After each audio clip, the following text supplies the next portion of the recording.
దేవుని బిడ్డలారా, బలారాధన కార్యక్రమం కనుక దాని వాక్యాలకు వెళ్ళిపోదాం. సో నేను చాలా వారాలుగా చెప్తున్నాను, ఈ ఆహారం ఎవరు పడితే వాళ్ళు తినేది కాదు అని చెప్పాను. ఈ ఆహారం ఎవరు పడితే వాళ్ళు తినేది కాదు అని చెప్పాను. సో ఈ ఆహారం ఎవరికి అంటే బాప్తిసం తీసుకుని ఆత్మీయంగా నడిచే వారికి, శరీరానుసారులకి కాదు అని చాలా వారాలుగా నేను చెప్తున్నటువంటి మాట. జాగ్రత్తగా వినండి. చాలా వారాల నుంచి నేను ఏం చెప్తున్నానంటే, మనకున్న అవగాహన ఏంటంటే బాప్తిసం తీసుకుంటే చాలు బలలో పాల్పొంపులు పంచుకోవచ్చు, బాప్తిసం తీసుకుంటే చాలు ఆచరించవచ్చు, ఈ అవగాహన. సో బలలో పాల్పొంపులు పంచుకున్న వారే, కానీ దేవుడు ఏమన్నాడు? యోగ్యులు. దీనిలో ఎవరు పాల్పొంపులు పంచుకోవాలంట? యోగ్యంగా పాల్పొంపులు పంచుకోవాలంట. ఎవరు అయోగ్యంగా పాల్పొంపులు పంచుకుంటారో వారి శిక్షా విధి కలుగుటకే తిని తాగుచున్నారు. సో మన కుటుంబంలో వచ్చే శ్రమ శోధన దీనివల్ల వస్తుందేమో అని ఆలోచన మనం చేసుకోవాలి. కాబట్టి దేవుని బిడ్డారా, గమనించాలి. ఈరోజు బలారాధనలో పాల్పొంపులు పంచుకోవడానికి, పరిశుద్ధుడైన దేవుని శరీరమును రక్తమును సేవించడానికి సిద్ధపడిన మనం ఎలా ఉండాలి అనే విషయాలు ప్రతి బలారాధనలో మనం నేర్చుకుంటూ, ఎవరికి ఇది యోగ్యత అంటే ఆత్మానుసారంగా నడుచుకునే వారికే కానీ శరీరానుసారంగా నడుచుకునే వారికి కాదు. అంటే ఎవరైతే ఆత్మచేత నడిపించబడతారో వారు మాత్రమే యోగ్యులు దీనిలో తినడానికి అని చెప్పుకున్నాం. కనుక దేవుని బిడ్డారా, గమనించండి. మనం గడిచిన వారంలో మొదటి నెలలో చివరిగా చదువుకున్న వాక్యాన్ని చదువుకుని ముందుకెళ్ళిపోదాం. మొదటి యోహాను పత్రిక 3వ అధ్యాయం 3వ వచనాన్ని చదువుతాం. 3వ అధ్యాయం 3వ వచనం. ఆయన యందు ఈ నిరీక్షణ పెట్టుకుని ప్రతివాడు ఆయన పవిత్రుడైనట్టుగా తన్ను పవిత్రుడుగా చేసుకొనును. ఈ వచనాన్ని మనం చదువుకున్నాం. ఇప్పుడు మన దేవుడు పవిత్రుడు గనుక, పరిశుద్ధుడు గనుక మనం కూడా ఎలా ఉండాలి? పరిశుద్ధంగా పవిత్రంగా ఉండాలి అని చెప్పుకున్నాం. అది చదివిన తర్వాత అదే 3వ అధ్యాయంలో 7 నుండి 10 వరకు చదివాం. చిన్నపిల్లలారా, ఎవరిని మిమ్మల్ని మోసపరచనీయుకుడి, ఆయన నీతిమంతుడై ఉన్నట్టు నీతిని జరిగించి ప్రతివాడు నీతిమంతుడు. అపవాది మొదటి నుండి పాపము చేయుచున్నాడు గనుక పాపము చేయువాడు అపవాది సంబంధి. అపవాది యొక్క క్రియలు లయపరచుటకే దేవుని కుమారుడు ప్రత్యక్షమాయెను. దేవుని మూలముగా పుట్టిన ప్రతి వానిలో ఆయన బీజము నిలుచును గనుక వాడు పాపము చేయడు. వాడు దేవుని మూలముగా పుట్టినవాడు గనుక పాపము చేయచాలడు. దీనిని బట్టి దేవుని పిల్లలెవరో అపవాది పిల్లలెవరో తేటపడును. నీతిని జరిగించని ప్రతివాడు, తన సహోదరుని ప్రేమింపని ప్రతివాడు దేవుని సంబంధులు కారు. సో ఇంతవరకు చదువుకొని మనం ధ్యానించుకుని మనం ముందుకు ఆ బల్లారాధనలో పాల్పొంపులు పంచుకున్నాం. మరొకసారి దీన్ని ధ్యానించుకుని ముందుకు వెళ్దాం. ఇప్పుడు ఈ ఆహారం దేవుని బిడ్డల కొరక, అపవాది బిడ్డల కొరక? దేవుని బిడ్డల కొరకే ఈ ఆహారం. కనుక దేవుని బిడ్డలు గమనించాలి. ఇప్పుడు మనం వండేది మన బిడ్డల కొరకు పెట్టడానిక, లేదా రోడ్డు పోయే వాళ్ళందరికీ పెట్టడమా? సో అలాగే ఆయన బిడ్డల కొరకు దేవుడు విరిచి ఇచ్చినటువంటి ఈ యొక్క బల్లారాధన కార్యక్రమాన్ని మనం నడిపిస్తున్నాం. దేవుడు జ్ఞాపకం చేసుకోమన్నాడు కనుక. అయితే ఇక్కడ రాయబడిన మాట, చిన్నపిల్లలారా ఎవరు మిమ్మల్ని మోసం చేయకుండా చూసుకోండి. అంటే కొన్ని సందర్భాల్లో కొన్ని రకాల బోధలు వస్తాయి, ఆ మోసపోయే బోధలు వస్తాయి. కాబట్టి ఆ భక్తుడైన యోహాను చెప్తున్నమాట, ఎవరు మిమ్మల్ని మోసం చేయకుండా చూసుకోండి. ఎవరు మనల్ని మోసం చేయకూడదు.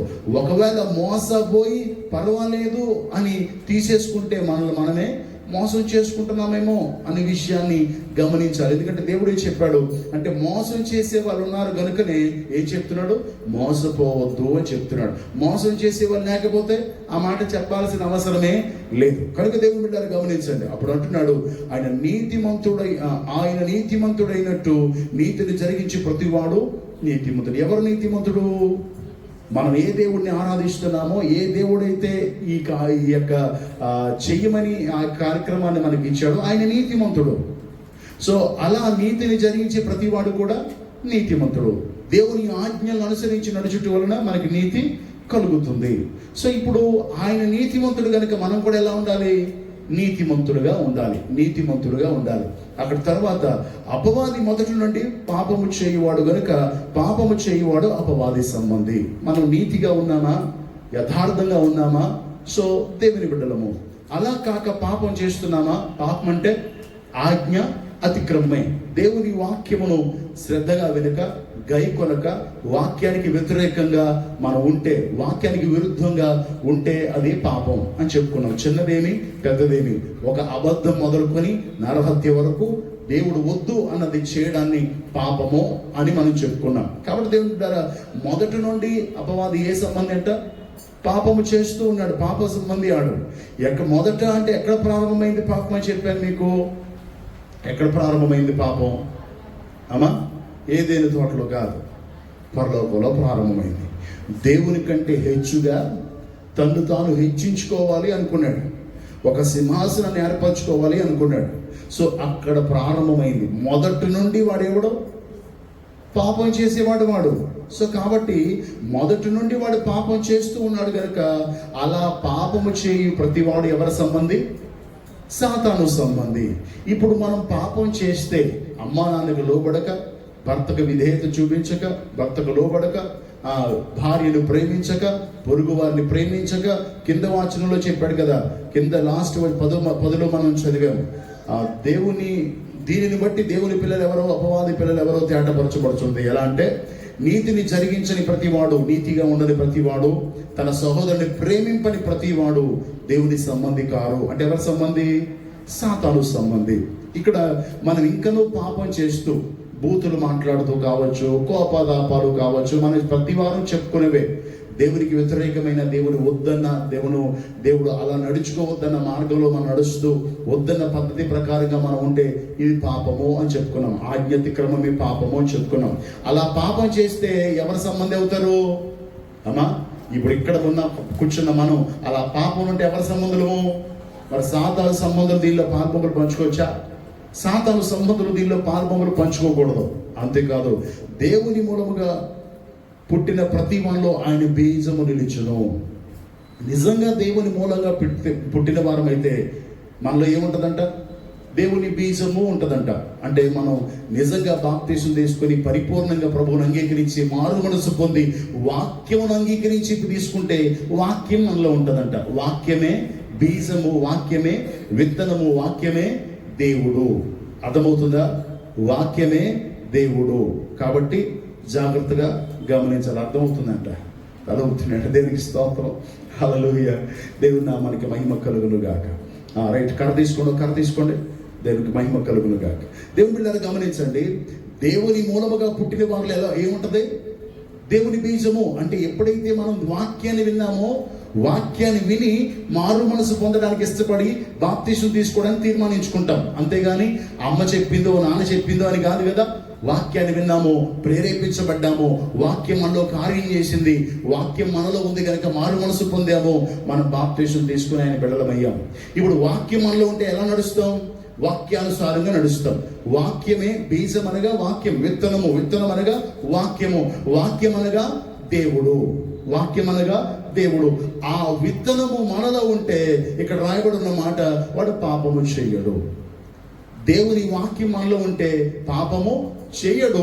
ఇంకా ముందుకెళ్తే పాపము చేయచాలడు. అంటే పాపము చేయడానికి శరీరమే సహకరించి చెయ్యలేడు పాపం. ఎందుకంటే పాపము చెయ్యాలన్న ఉన్న వాక్యము లేదా వాక్యమైన దేవుడు ప్రేరేపిస్తూ వాక్యం వైపుకు వెళ్లకుండా ఆత్మానుసారంగా నడవడానికి కృప చూపిస్తాడు. దేవునికి స్తోత్రం, హల్లెలూయా. దేవుని నామానికి మహిమ కలుగును గాక.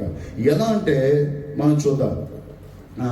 ఇప్పుడు చెప్పాను కదా, ఇప్పుడు అపవాది సంబంధులు, దేవుని సంబంధులు. పాపం చేసేవాడు అపవాది సంబంధి, వాక్యానుసారంగా నడిచేవాడు దేవుని సంబంధి. అంటే వాక్యానుసారంగా నడిచే వాళ్ళు తీసుకోవడానిక, లేదా పాపం చేసే అందరికీ ఇది బాప్తీసం తీసుకున్నంత మాత్రాన్ని కాదు. కానీ ఎవరైతే ఆ బీజము, ఆ విత్తనాన్ని పెట్టుకుంటారో లేదా ఆ వాక్యాన్ని పెట్టుకుంటారో, వాక్యానుసారంగా జీవిస్తారో, వారు మాత్రమే ఆచరించేటువంటి ఈ బలారాధన కార్యక్రమం. అలాగే యోహాను సువార్తలో 14వ అధ్యాయం 23-24 వచనాలు చదివితే, 14వ అధ్యాయం 23-24 వచనాలు చదివితే, యేసు ఒకడు నన్ను ప్రేమించిన ఎడల వాడు నా మాట గైకొనును, అప్పుడు నా తండ్రి వానిని ప్రేమించును, మేము వాని యొద్దకు వచ్చి వాని యొద్ద నివాసము చేతము. నన్ను ప్రేమించువాడు నా మాట గైకొనును. మీరు వినుచున్న మాట నా మాట కాదు, నన్ను పంపిన తండ్రిదే. దేవునికి స్తోత్రం. ఒక మాట, పై మాట తీసుకుంటే చాలు. యేసు అన్నాడు, యేసుక్రీస్తు ప్రభు ఈ లోకంలో ఉన్నప్పుడు ఆయన చెప్పిన మాట ఏంటంటే, నన్ను ప్రేమించిన ఎడల నా మాట అర్థం చేసుకుంటారు, నా మాటను అవగాహన చేసుకుంటారు. అలా అవగాహన చేసుకుంటే మేము వానితో ఉంటాము. అంటే బీజము మనలో, వాక్యము మనలో. దేవుని మాటే కదా వాక్యం. ఇప్పుడు దేవుని మాటలే కదా రాయబడ్డాయి, దేవుని మాటలే కదా లిఖించబడ్డాయి, పరిశుద్ధాత్మ ప్రేరేపణ చేత రాయబడిన మాటలేగా మనం చదువుతున్నాం. మనుషుల ఇచ్చన బట్టి, మనుషుల ఆలోచన బట్టి కదా రాయబడలేదు కదా. దయతో గమనించండి. దేవునికి స్తోత్రం. హల్లెలూయా. మనుషుల ఇచ్చన బట్టి రాయబడలేదు, దేవుని ఆత్మ చేత ప్రేరేపణ చేత రాయబడిన వాక్యాన్ని చదువుతున్నాము. ఆ వాక్యాన్ని గనక మనం ప్రేమించినట్లయితే దేవుణ్ణి ప్రేమించినట్లు. ఇలా దేవుణ్ణి ప్రేమిస్తున్నాము అంటే ఆయన మనలో ఉంటాడు. దేవునికి స్తోత్రం. అంటే దేవుణ్ణి ప్రేమిస్తే ఆయన మాటను గైకొంటాము, అంటే వాక్యానుసారంగా జీవిస్తాము. వాక్యానుసారంగా జీవిస్తే ఎవరుంటారు? వాక్యమే ఉంటది. వాక్యమే బీజము. మళ్ళీ చెప్తున్న వాక్యమే దేవుడు. అందుకే రోమీలకు రాసిన పత్రిక 8:10 ఈ విధంగా ఉంటది. రోమీలకు రాసిన పత్రిక 8:10 ఉంటది. క్రీస్తు మీలో ఉన్న ఎడల మీ శరీరము పాపం విషయమై మృతమైనది గాని మీ ఆత్మ నీతి విషయమై జీవము కలిగి ఉన్నది. అంటే ఎవరైతే బాప్తిసం తీసుకుని నీళ్ళ పాలు బొమ్మలు పంచుకోవడానికి సిద్ధపడుతున్నారో వారు వినాల్సిన వాక్యం ఏంటంటే, నువ్వు నిజంగా అనొచ్చు, నేను వాక్యానుసారంగా నడుచుకుంటున్నానండి, వాక్యము నాలో ఉంది అంటే. వాక్యం ఉంటే దాని అర్థం ఏంటంటే వాక్యమే దేవుడు, వాక్యమే యేసుక్రీస్తు. ఇప్పుడు ఎవరున్నట్టంట? క్రీస్తు మీలో ఉన్న ఎడల. క్రీస్తు అంటే ఎవరు ఉండాలని చెప్తున్నాం? వాక్యము. ఆ వాక్యమైన క్రీస్తు మీలో ఉన్న ఎడల మీ శరీరము పాపం విషయమై స్పందించదు. క్రీస్తు మనలో ఉంటే మన శరీరం పాపం విషయమై స్పందించదు, స్పందన ఉండదు. ఎవరైనా కీడు చేసినా స్పందన ఉండదు, ఎవరైనా దుర్భాషలాడినా స్పందన ఉండదు. ఏమి అంటే క్రీస్తు నీలో ఉన్నాడు కనుక. అలా స్పందన లేకపోతే లోకు అయిపోతాం కదా అయ్యగారు. దేవుడు మన కొరకు ఓర్పును దీర్ఘశాంతం కలిగి శ్రమను సహించి శోధన నుండి బయటపడి ఇప్పుడు ఆ మరణించి పునరుద్ధానుడై లేచి ఎక్కడున్నాడు? ఆయన పరలోకంలో ఉన్నాడు. మనం కూడా అలా ఉండాలంటే క్రీస్తు మనలో ఉంటే మన శరీరం ఏమవుద్దంట? పాపం విషయమై చచ్చిపోద్దంట. దేవునికి స్తోత్రం. ఇందాక మనం చెప్పుకున్నట్టుగా పాపం విషయమై చచ్చిపోవడం అంటే, ఇప్పుడు ఒక వ్యక్తికి చాలా కోపం ఎక్కువ. అతనండి మాట్లాడండి, మాట్లాడితే ముందు చెయ్యి చూపించేస్తాడండి. మాట్లాడితే ముందు చెయ్యి. అమ్మ మీరు వాళ్ళమ్మ నాన్న చూసుకుంటారు, మీరందరూ వాక్యం వినండి. దేవునికి స్తోత్రం. హల్లెలూయా. అమ్మ పిల్లలు మీరే చూసేసుకోండి. సో తిరగలేమండి. దేవునికి మహిమ కలుగునుగాక. ఇక్కడ చెప్పేటువంటి మాట ఏంటంటే, శరీరము పాపం విషయమై చచ్చిపోద్ది. ఒక యవనస్తుడికి కోపం ఎక్కువ, చాలా కోపం. ఎవరైనా మాట్లాడితే ముందు చెయ్యే వాడతాడట.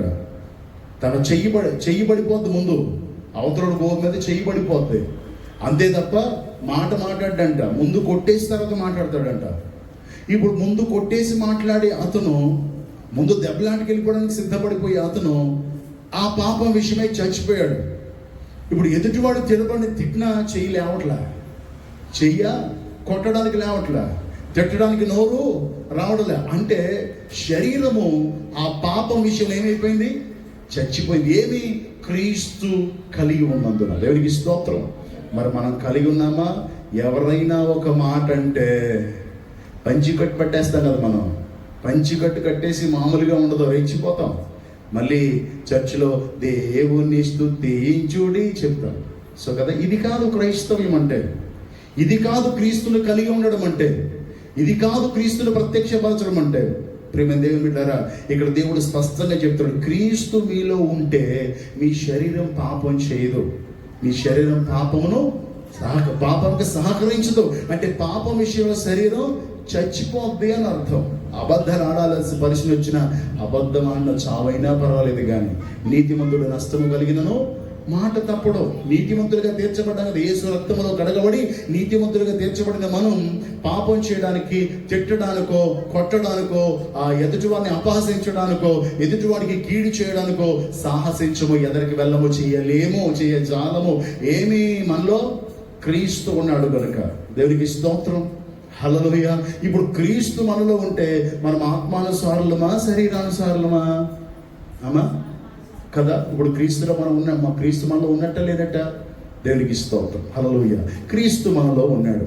అయితే ఇక్కడ రాయబడిన మాట, అతను పాపం విషయమే చచ్చిపోతాడు కానీ అతని ఆత్మ నీతి విషయమే జీవం కలిగి ఉంటుంది. దేవునికి స్తోత్రం. అంటే దేవుని చిత్తాన్ని నెరవేర్చడానికి, దేవుని సంకల్పాన్ని ఎరిగి, దేవుని ప్రణాళికను గైకొని ఆ విధంగా నడుచుకోవడానికి దేవుని జీవమును కలిగి సాగిపోతాడు. దేవునికి స్తోత్రం. హల్లెలూయా. ఎదుటివాడికి చులకనగానే కనబడతాడు, ఎదుటివాడికి లోకుగానే కనబడతాడు, దేవుని చేతిలో ఘనమైన పాత్రగా వాడబడతాడు. దేవునికి స్తోత్రం. హల్లెలూయా. సో దేవుని బిడ్డారా, అదే రోమీయులకు రాసిన పత్రికలో 13వ అధ్యాయం 14వ వచనం చదువుదాం. 13వ అధ్యాయం 14వ వచనం. మెట్టుకు ప్రభు అయిన యేసుక్రీస్తును ధరించుకున్న వారై శరీరేచ్ఛను నెరవేర్చుటకు శరీర విషయమే ఆలోచన చేసుకొనుకుడి. ఇప్పుడు వచ్చి మరో మాట చెప్తున్నాడు. ఏంటంటే, బలలో పాల్పొంగులు పంచుకోవడానికి సిద్ధపడుతున్న బిడ్డలారా, ఏదేమైనప్పటికీ ప్రభు అయిన యేసును ధరించుకున్నారు కదా, ప్రభు అయిన యేసును ధరించుకున్నారు కదా, క్రైస్తవులు అయ్యారు కదా, క్రీస్తు బిడ్డలయ్యారు కదా. నేను చాలాసార్లు చెప్పాను, క్రైస్తవుడు అంటే ఓన్లీ క్రైస్తవుడు అని పేరు పెట్టుకుంటే వాడు నామకార్థ క్రైస్తవుడు. నేను క్రైస్తవుడు అని పేరు పెట్టేసుకుంటే నామకార్థ క్రైస్తవుని. క్రీస్తుని ధరించిన వాడే క్రైస్తవుడు. దేవునికి స్తోత్రం. క్రీస్తుని ధరించిన వాడు, క్రీస్తుని కలిగి ఉన్నవాడే క్రైస్తవుడు. సో ఇక్కడ చెప్పబడిన మాట ఏంటంటే, ఇక్కడ అంటున్నాం, మీరు క్రీస్తుని ధరించుకున్న వారై. క్రీస్తుని ధరించుకున్న మనం శరీరేచ్ఛను నెరవేర్చే ఆలోచనే రాకూడదంట. దేవునికి స్తోత్రం. దావీదు భక్తుడు అంటాడు కదా, హృదయంలో నేను పాపంలో లక్ష్యము చేసిన ఎడల ప్రభువు నా మనవి. అంటే ఎవరు మనవి దేవుడు ఆలకించడు? పాపులు మనవి దేవుడు ఆలకించడు. అంటే పాపులు మనం ఆలకించడం అంటే, దావీదు అంటున్న హృదయములో ఒకవేళ పాపమును ఆలోచన చేస్తే, లక్ష్యము చేస్తే, ఒకవేళ పాపం గురించి నువ్వు మాట్లాడుతుంటే దానికి నేను ప్రాధాన్యత ఇస్తే దేవుడు నా మాట వినడు. పాపము చేస్తే కాదు, హృదయమందు పాపమున లక్ష్యము, దానికి ఒకవేళ అవకాశం, వినే అవకాశమో లేదా సమర్థించే అవకాశం వచ్చినా దేవుడు మన మాట, మన ప్రార్థన వింటే మన పాపం లిస్టులో వచ్చేస్తాం.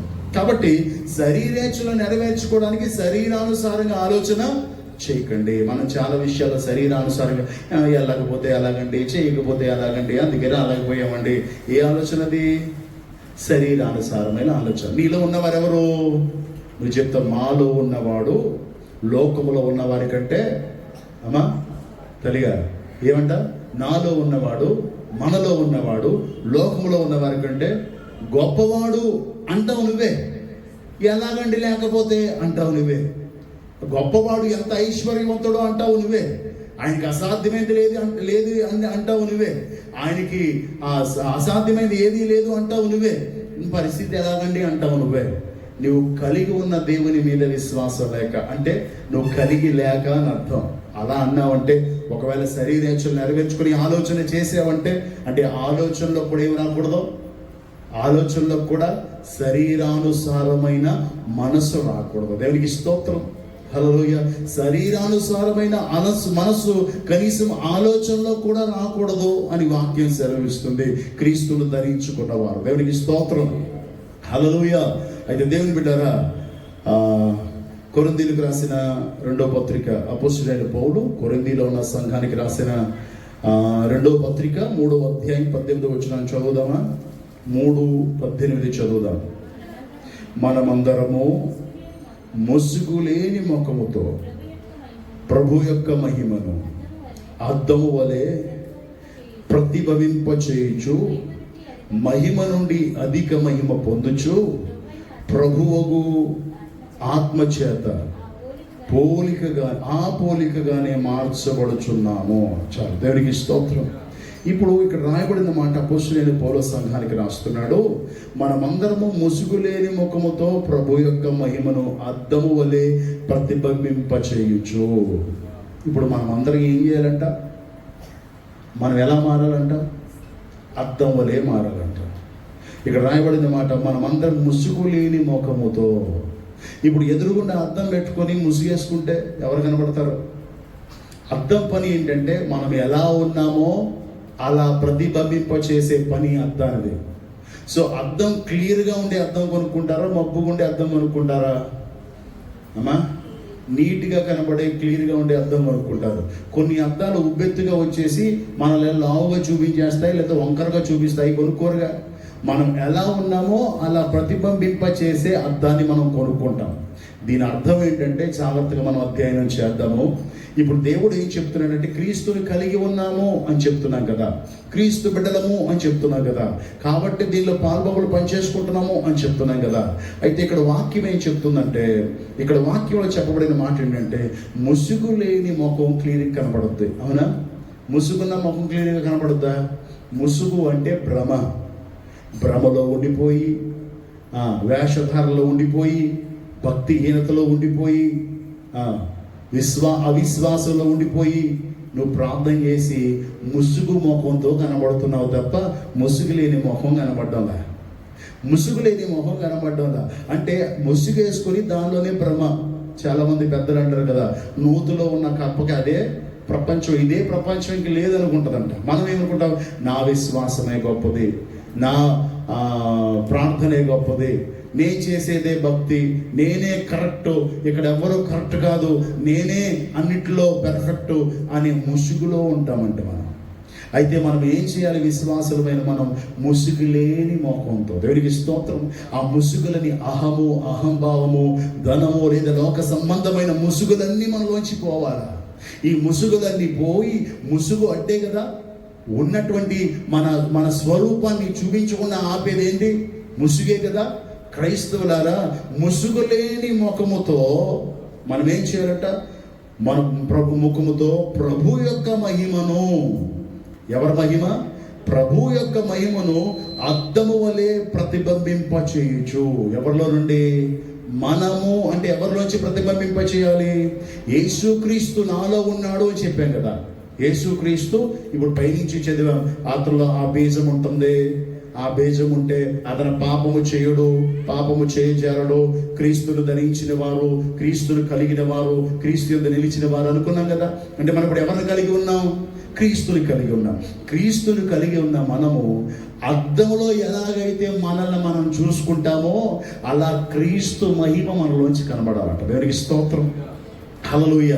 దేవుని నామానికి మహిమ కలుగును గాక. అంటున్నాడు, ముసుగు లేని ముఖముతో ప్రభు యొక్క మహిమను అద్దము వలె ప్రతిబింబింప చేయొచ్చు. ఎవరము? ముందు మనమందరమును.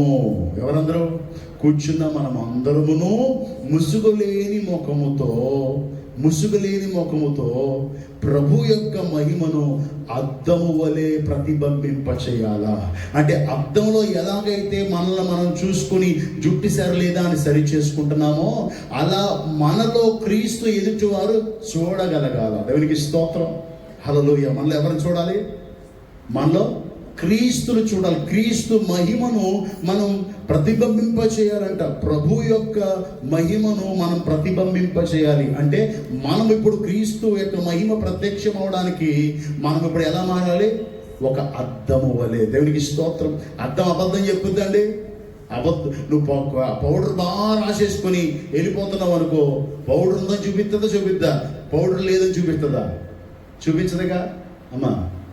పౌడర్ లేదని చూపించదుగా. అద్దం నువ్వు ఎలా ఉన్నావో అలా స్పష్టంగా చూపిద్ది. నీ జుట్టు చిప్పురుగా ఉంటే చక్కగా నీట్గా ఉన్నట్టు చూపిస్తుందా?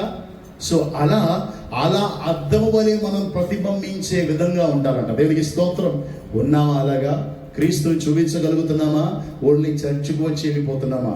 చిన్న ప్రార్థన, చిన్న పాట, దేవునికి స్తోత్రం, హల్లెలూయా, కానుక, ఆమెను వెళ్ళిపోతున్నామా? ఆలోచన చేయండి. ఇది కాదు క్రైస్తవ్యం అంటే. దేవుడు కోరుకున్నది, ప్రభువా నీ చిత్తం ఏంటో తెలియచేయ ప్రభువా అంటే దేవుడు అంటున్నాడు, నీవు అద్దం వలె మారు. ఎలా మారాలి? అద్దం వలె మారాలి. దేవునికి స్తోత్రం, హల్లెలూయా. దేవుని నామానికి మహిమ కలుగును గాక. అదే కొరింథీయులకు రాసిన పత్రికలో మనందరికీ తెలిసిన వచనమే. 13వ అధ్యాయం ధ్యానించుకున్నాం.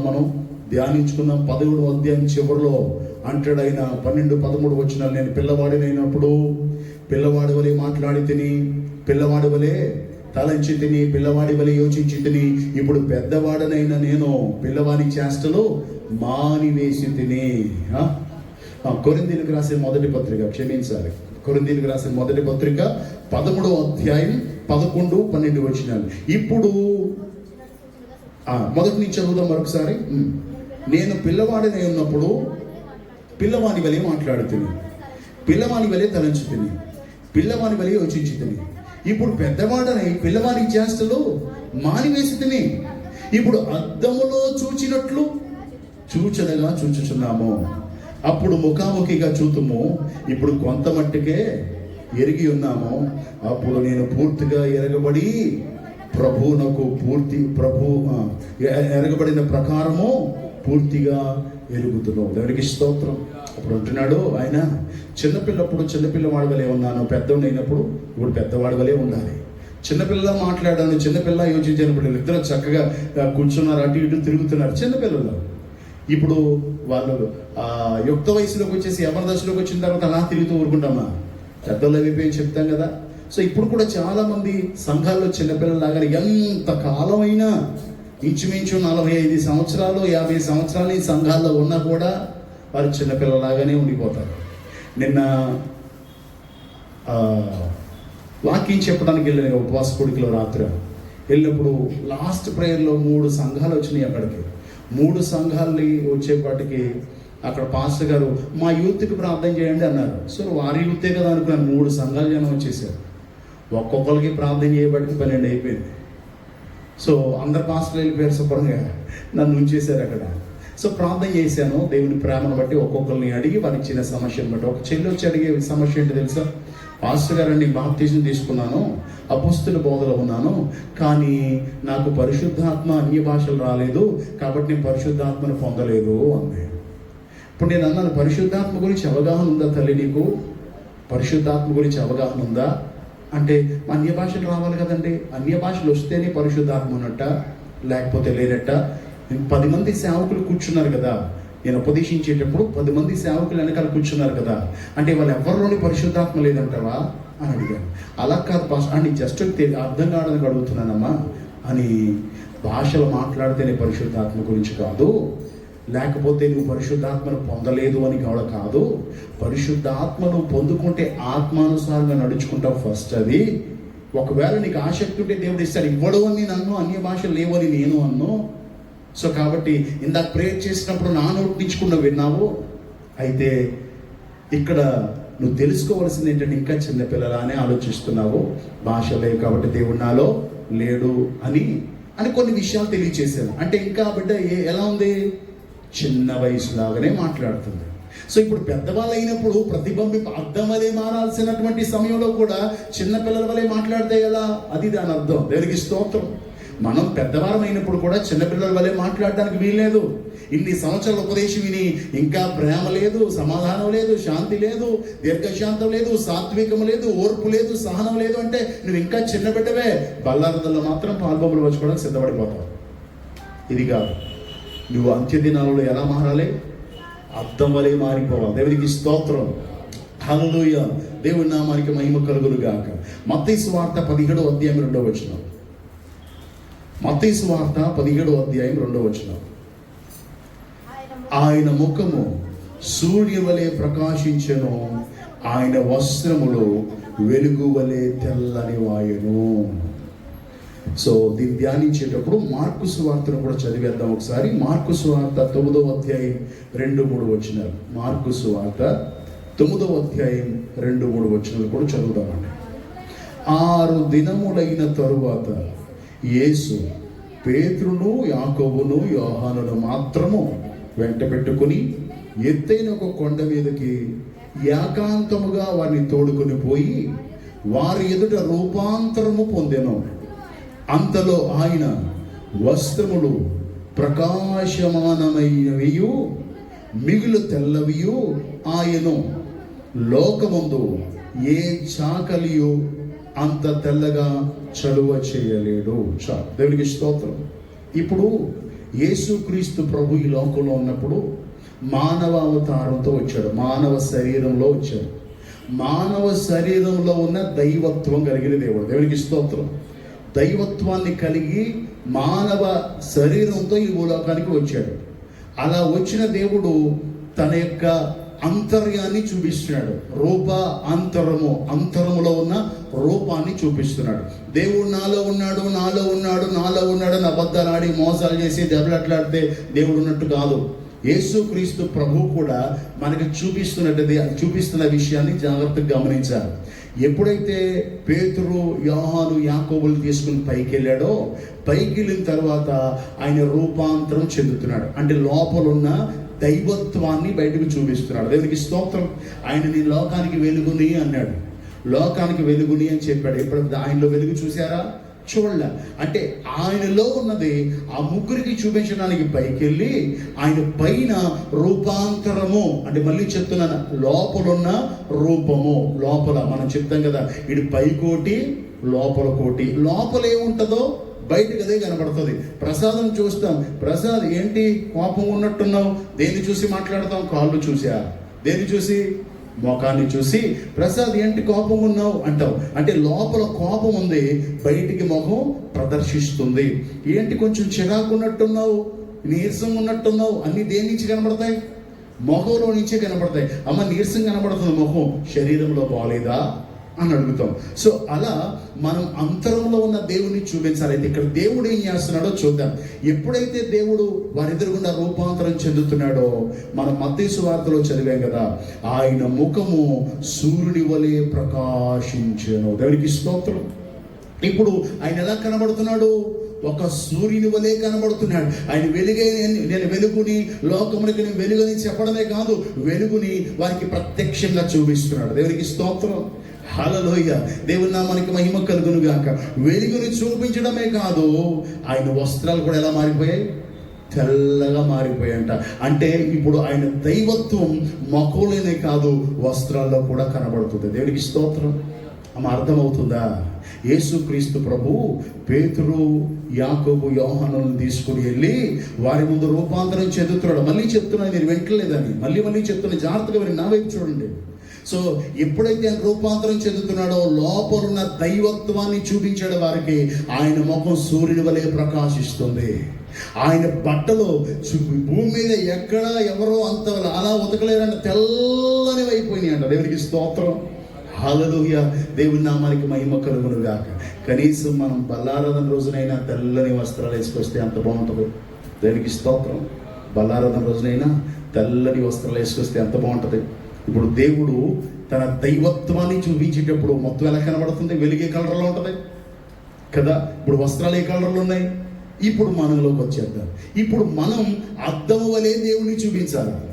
అంటే ముఖమే కాదు, వస్త్రధారణ కూడా దేవుని మహిమార్థమే కనబడాలి. దేవునికి స్తోత్రం. హల్లెలూయా. ముఖమే కాదు, నీ వస్త్రధారణ కూడా ఎలా ఉండాలి? దైవత్వాన్ని చూపించేదిగా ఉండేది. అంటే యేసయ్య ముఖము, ఆయన శరీరం మీద వేసుకున్న ఆ యొక్క అంగి పూర్తిగా తెల్లగా మహిమా స్వరూపుడైన దేవుణ్ణి ప్రత్యక్షపరుస్తున్నాయి. దేవునికి స్తోత్రం. హల్లెలూయా. మనం మాత్రం హృదయంలో లోకాన్ని పెట్టేసుకొని పైకి మాత్రం చూపించేది యేసు ప్రభుని, కానీ కనబడ్డాయిన అలాగా. సో దేవుని బిడ్డారా, సేవకుడిగా నేను గెడ్డం పెట్టేసుకుని ఆ గెడ్డాన్ని ప్రతి వారం నీట్గా దానికి రేట్ ఎక్కువ. దానికి ఒక పాస్టర్ గారిని అడిగాను నేను, ఇలా పొడవు చేసి దాన్ని గుండ్రంగా చుట్టి ఎదురు సోనంగా తీశారు. స్ప్రే కొడతారంట. దానికి స్ప్రే కొట్టి ఎంత పాస్టర్ గారు? నరసాపురంలో చేయించాం పాస్టర్ గారు. ఎంతండి? 1200 అండి. సేవకులు, విశ్వాసులు నిన్ను ప్రేమించి కష్టించిన దానిలో నీకు ఇస్తుంటే 1200 ఆ క్రాఫ్ట్ చేసేవాడు, దీన్ని సెట్ చేసేవాడికి ఇచ్చేసేవి. ఏమి దైవత్వం అయ్యా అనేది కదా. ఎవరిని చూపించాలని? క్రీస్తు. ఇప్పుడు అతన్ని చూస్తే సంఘబిడ్డలో పాస్టర్ గారి గెడ్డం చూసేవా అంటారు, కానీ వెలుగు చూసేవా అంటారు ప్రసాద్. పాస్టర్ గారి గెడ్డం చూసేవా అంటారు. సోమం చూసావా? స్ప్రే కొట్టేసాడు అంటాడు ఒకడు. లేదు రొంగేసాడు అంటాడు ఒకడు. ఎవరిని చూపించాలి సేవకుడు? క్రీస్తుని ప్రత్యక్షపరచాలి కదా. సో ఇప్పుడు ప్రతి నెల నేను వచ్చి అందరికీ మీకు కనపడకుండా ఏం చేయాలా? నీట్గా పక్కలు కొరిగించడానికి డబ్బులు ఎక్కువ ఇవ్వాలి. సో అలా మా గురించి ఎందుకు చెప్తున్నాను తెలుసా, మీ గురించి కూడా మీరు ఆలోచన చేస్తారని. మీ వస్త్రధారణ ఎలా ఉంది? యేసయ్యను ప్రతిబింబించడానికి ఇష్టపడుతున్నా నీవు. యేసయ్య నాలో ఉన్నాడు, యేసయ్య నాలో కనబడుతున్నాడు, నేను యేసయ్య బిడ్డని అని చెప్పుకుని నీవు ఎలా ఉన్నావు? పైకి ప్రతిబింబింప చేస్తున్నావా? చర్చికి వచ్చేటప్పుడు తెల్ల బట్టలు ఎక్కడైనా పార్టీకి వెళ్ళావంటే ఇంతంత హోల్స్ ఉంటాయి వెనకాల, ఇంతంత హోల్స్. ఇదే దైవత్వం. ఆలోచన చేయండి. ఇప్పుడు కుర్రోళ్ళందరూ ఎలా ఉన్నారో, ప్యాంట్లు గొరిగేసి ఒక్కొక్కటి ప్యాంట్లో ఇక్కడికి ఉంటున్నాయి, ఇక్కడికి పైకి. నాకు పైకి వేసుకుని వాళ్ళని చూస్తే ఎంత చిరాకో తెలుసా. నాకు ఏ స్టైల్ నాకు అనవసరం, కానీ పైకి వేసిన వాళ్ళని చూస్తే గొప్ప కంపరం వేసేస్తున్నా. ఆడి కాలు అన్నీ మచ్చలే, ఆడు గోకేసుకొని పుండ్లడిపోయి ఆ మచ్చలు చూపించడానికి వేసేవారు పొట్టిగా అనిపిస్తుంది కదా. ఈ స్టైల్ అంతా లోపల ఎవరుండి? లోకముండి. అవునా? లోకముండి. ఇప్పుడు వస్త్రం కింద వరకు కప్పుకుంటే నీట్గా ఉంటుందా?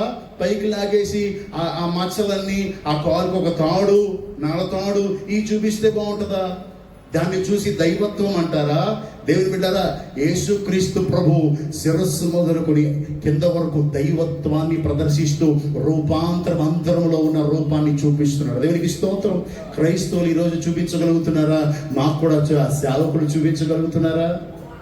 సేవకులు కూడా ఎవడు స్టైల్గా వేసాడా, ఇది ఇలా కాదులేదు, ఈ చుట్టూ రెడ్ బార్డర్ వేద్దాం, ఇక్కడ రెడ్ బార్డర్ వేద్దాం, అట్రాక్షన్గా కనబడతాం. ఎవరికి కనబడాలా? విశ్వాసులకి అట్రాక్షన్గా కనబడాలా? క్రీస్తుని ప్రతిబింబించాలా? దేవుని పిల్లలు, ఒకవేళ ఎక్కడున్నా మనం ఆలోచన చేద్దాం. బలలో పాల్గొమ్మలు పంచుకోవడానికి ఇంకా చాలా వచనాలు వచ్చే వారం ధ్యానిద్దాం. ఇంకా బలలో పాల్గొమ్మలు పంచుకోవడానికి సిద్ధపడుతున్నా మనం క్రీస్తుని చూపిస్తున్నామా? మొహం మొదలుకొని వస్త్రధారణ వరకు మన స్టైలు ఆలోచన చేయండి. మొన్న ఒక సేవకురాలు వచ్చింది, ఎక్కడో గుర్తులేదు, ప్రార్థనకి వెళ్ళాం. ఒక్క గోరుకి అంటే కూర్చుంది కాబట్టి గమనించాను, లేకపోతే నేను అసలు ఎవరిని గమనించాను. ఒక్క గోరుకి 4 రంగులు. ఎవరిని ప్రతిబింబింపచేయాలా? ఇప్పుడు మీదే జడ్జిమెంట్. 4 రంగులు వేసిందంటే ఆవిడలో లోకం ఉన్నట్ట, దేవుడు ఉన్నట్ట మీరు చెప్పేస్తున్నారుగా. ఆ వివేచన సేవకురాలకి లేదు, సేవకుడికి లేదు. సో ఆ వివేచన విశ్వాసులైన మనకొద్దాం. మనకి ఇస్తున్నాడు దేవుడు. దేవునికి స్తోత్రం. మనం ఇప్పుడు ఎలా ఉండాలా? శిరస్సు మొదలుకొని అరిపాదం వరకు క్రీస్తుని ప్రతిబింబించే వారంగా ఉండాలి. వస్త్రధారణ చూసే ఎంత నీటిగా, పరిశుద్ధతగా. ఇప్పుడు మా పాస్టర్ గారిని మాకు హెచ్చించాలని కాదు, కానీ ఎక్కడికి వెళ్ళినా ముందుగానే మీరు పాస్టర్ గారా అని అడుగుతారు. పెళ్ళికి వెళ్ళినా ఏమి, ఆయన ముఖమే కాదు వస్త్రధారణ కూడా క్రీస్తుని ప్రతిబింబించేలా కనబడుతుంది కాబట్టి, క్రైస్తవురాలుగా కనబడుతుంది కాబట్టి మీరు సేవకురాలా అని అడుగుతారు. అంటే విశ్వాసులకు అర్థమవుతుంది, అన్యులకు అర్థమవుతుంది సేవకురాలు ఎలా ఉంటుందో అని. ఎవరికి అర్థం అవట్లేదు? సేవకులకు అర్థం అవట్లేదు, మనకు అర్థం అవట్లేదు. సో కాబట్టి దేవుని బిడ్డారా, ఇప్పుడు ఒక విషయం, నా ముఖంలో నుంచి క్రీస్తు, నా శరీరంలో క్రీస్తు కనబడడం లేదంటే ఎవరున్నట్టు కలిగా? ఎవరున్నట్టు? మరి సాతాను ఉన్నప్పుడు నేను దీనిలో పాల్పొంపులు పంచుకోవచ్చా? సాతాను ప్రతినిధులుగా కూర్చొని బలలో పాల్పొంపులు పంచుకోవచ్చా? సో యేసయ్య కంటే గొప్పలమా? ఆయనే తన రూపమును చూపించుకున్నాడు కదా. ఇంకా మనం ఎలా రూపాంతరం చూపించాలో ఇంకా ముందే వచనాలు ఉన్నాయి. వచ్చే వారం మనం ధ్యానించేద్దాం. అయితే ఈ రోజు చెప్పబడిన మాటల్ని జాగ్రత్తగా మీరు అబ్జర్వ్ చేసుకొని, జాగ్రత్తగా గ్రహించి మిమ్మల్ని మీరు ఆలోచింప చేసుకోండి. శరీర విషయంలో ఆలోచిస్తున్నారా? ఆత్మీయ ఆలోచిస్తున్నారా? క్రీస్తును ప్రతిబింబించడానికి ఇష్టపడుతున్నారా? లేదా లోకాన్ని ప్రతిబింబించడానికి ఇష్టపడుతున్నారా? ఆలోచన చేయండి. ఆలోచన చేసి చిన్న ప్రార్థన చేయడం. మోకరిద్దాం, సమయం అయింది.